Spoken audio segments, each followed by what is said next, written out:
Good morning. আজকের ভিডিওটা কয়েকদিন আগেকার। কাজের ব্যস্ততায় একটু দেরি হয়ে গেল ঠিকই, তখনও শীত যাবো যাবো করছে।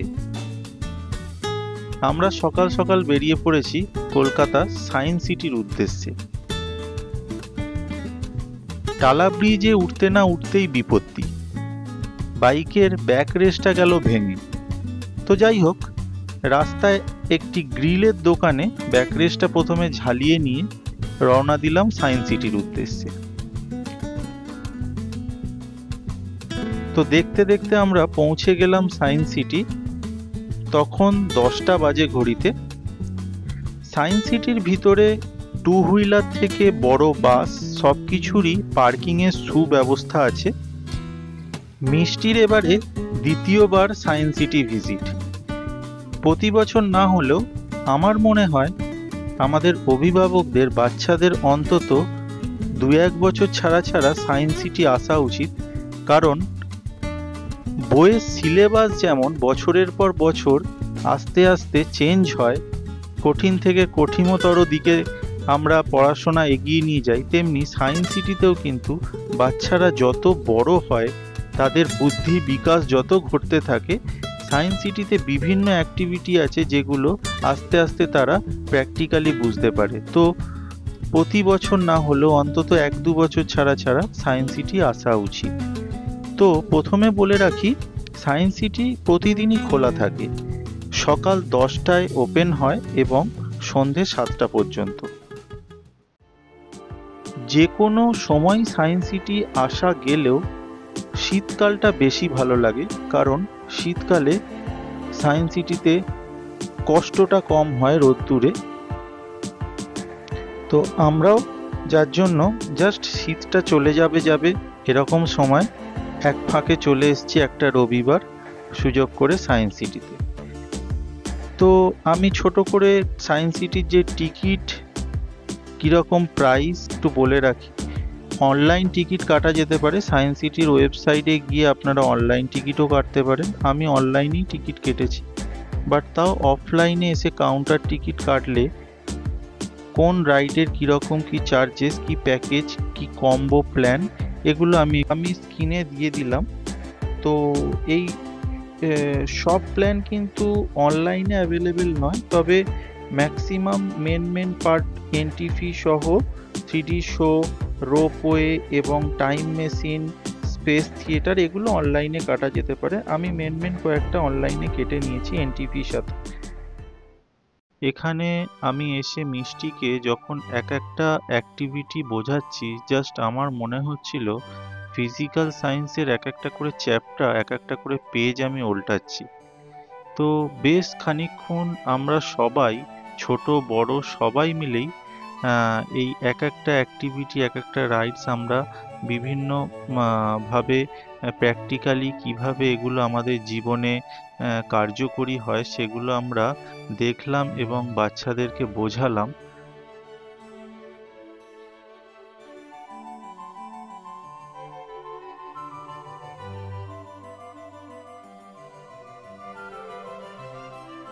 মিষ্টি কিন্তু অনেকটাই আগের থেকে এবারে বেশি এনজয় করছে, কারণ মিষ্টি আগে অনেকটা ছোট ছিল যখন, এইগুলো ওর বোঝার বাইরে ছিল।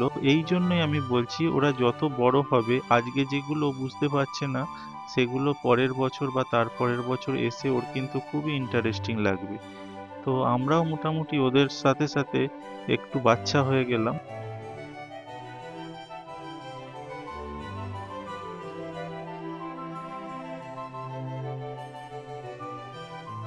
বেশ কিছু দোলা টোলা চড়ে বেশ কিছু অ্যাক্টিভিটি আমরা করে আস্তে আস্তে আমরা এগিয়ে গেলাম আমাদের পরবর্তী যে রাইডস, আমাদের টিকিট অলরেডি কাটা আছে ডার্ক রাইডের দিকে। তো গিয়ে দেখলাম বেশ ভিড়। তো অবশেষে আমরা চড়ে বসলাম টয় ট্রেনে এবং আস্তে আস্তে আমরা পৌঁছে গেলাম হাজার হাজার বছর আগের সেই জগতে, ডাইনোসরের দুনিয়ায় আমাদের। কিভাবে একের পর এক যুগের পরিবর্তন হয়েছে আমরা সেগুলো দেখলাম। এবং এই ডার্ক রাইড কিন্তু আমার মনে হয় বাচ্চাদের খুবই খুবই ভালো লাগবে। মিষ্টির তো বেশ ভালো লাগলো, মিষ্টি চিনি খুব এনজয় করলো।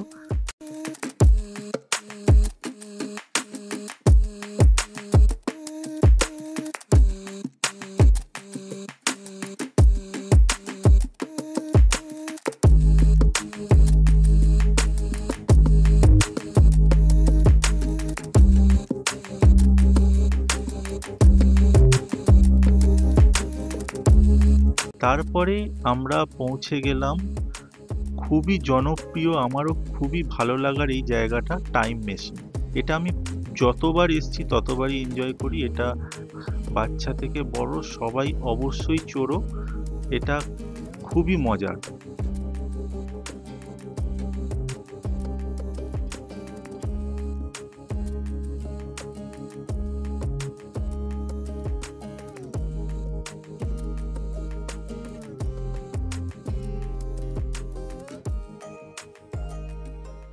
টাইম মেশিন এনজয় করার পরে আমাদের পেটে মোটামুটি ছুঁচো দৌড়চ্ছিল, আমাদের বেশ খিদে পেয়ে গেছিল সবার। তো আমরা এক জায়গায় বসে প্রথম আমরা খাওয়া দাওয়া কমপ্লিট করে নিই। লাঞ্চ শেষ করে আমরা এগুলো আবার ঘুরে দেখা শুরু করলাম। এই বিল্ডিংটা কিন্তু পুরো বিভিন্ন রকম অ্যাক্টিভিটিস, একদম গ্রাউন্ড ফ্লোর থেকে টপ ফ্লোর পর্যন্ত জাস্ট ঘুরে ঘুরে উঠতে হবে। প্রতি কটা জিনিস দেখার বোঝার, আমরা বিভিন্ন রকম জিনিস দেখতে দেখতে আস্তে আস্তে পুরো বিল্ডিংটাকেই কভার করলাম। রিফ্লেকশন থেকে শুরু করে এখানে মোশন, ভিশন সব কিছু নিয়ে যত অ্যাক্টিভিটিস আছে আমরা করে করে দেখলাম এবং খুব মজা করলাম।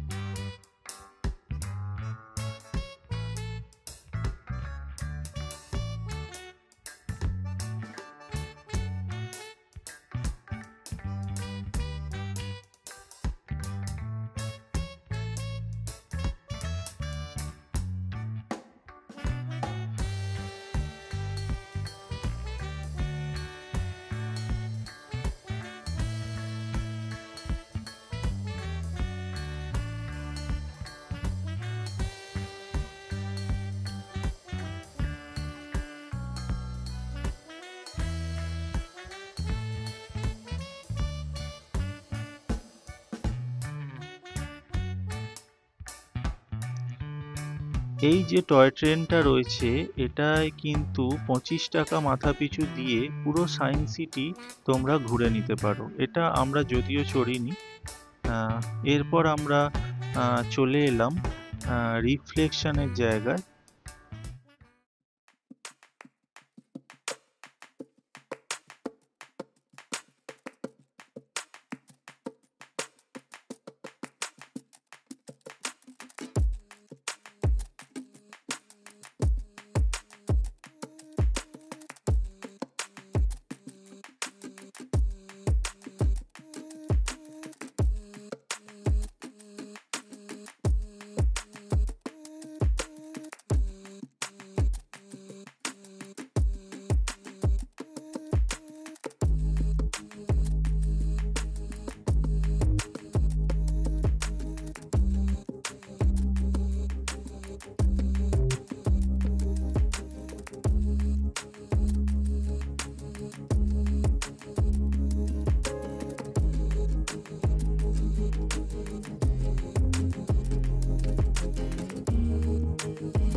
সায়েন্স সিটিতে রুবি বা গড়িয়াগামী যে কোনো বাসে করেই সায়েন্স সিটি চলে আসা যায়, অথবা শিয়ালদা থেকে পার্ক সার্কাস রেলওয়ে স্টেশনে নেবে সেখান থেকে অটোয় করে সায়েন্স সিটি তোমরা চলে আসতে পারো।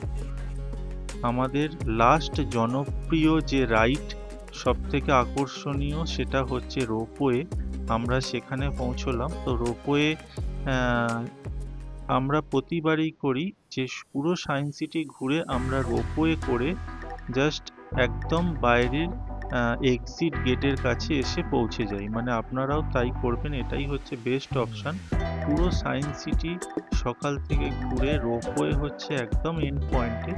তো রোপওয়ে করে একদম বাইরের এক্সিট গেটের কাছে আমরা বেরিয়ে আসি এবং সেখান থেকে আমাদের বাইক নিয়ে আমরা বাড়ির দিকে রওনা দিই। তো এই ছিল আমাদের আজকে সায়েন্স সিটি ভ্রমণ। আজকে আমরা সায়েন্স সিটিতে খুবই এনজয় করলাম সারাদিন। এই ভিডিওটা এই ফার্স্ট টাইম আমি সায়েন্স সিটির ক্যাপচার করলাম। কলকাতার মানুষের কাছে তো সায়েন্স সিটি খুবই নোন প্লেস একটা, বলার কিছুই নেই। তবে সায়েন্স সিটিতে বাইরে থেকে যারা কলকাতায় ঘুরতে আসো, যারা কলকাতায় প্রথমবার আসো, তো সায়েন্স সিটিতে আমি বলবো অবশ্যই আসা উচিত। সায়েন্স সিটি তোমাদের খুবই ভালো লাগবে। তো এই ছিল আমাদের সায়েন্স সিটির ভিডিও। ভালো লাগলে অবশ্যই কমেন্ট করো, একটা লাইক করো, এবং নতুন যারা আমাদের চ্যানেলটি ভিডিও দেখবে তারা অবশ্যই সাবস্ক্রাইব করে দিও চ্যানেলটি।